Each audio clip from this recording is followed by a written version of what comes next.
Hey guys, আসসালামু আলাইকুম। আজকে হচ্ছে আমি পিৎজা বানাবো। তার জন্য এখানে আমি বাটিতে চিনি ইস্ট দিয়ে দিতেছি, আর এখানে লবণ দিয়ে দিতেছি। এবার ভালো মতো নাড়াই নিব, পরিমাণ নিতে হবে। আর এখানে হচ্ছে দুধ দিয়ে দিতেছি, ভালো করে নেড়ে নিব।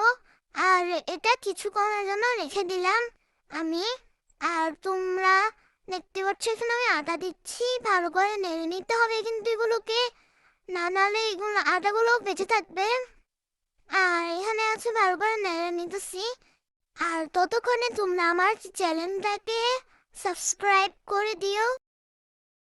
তোমাদের সামনে আমি আসতে পারিনি কারণ আমার পরীক্ষা ছিল, তাই। এই যে এখন হচ্ছে আমাদের আটা ডোটা হয়ে গেছে, পিঠার যে ডোটা। তো এখানে পেঁয়াজটা কেটে নিয়েছি আমি, আর শসা কেটে নিয়েছি। এরপর দেখো এটা কিভাবে ফুলে গিয়েছে। তা এখন আমরা দিয়ে দিব হচ্ছে আটা।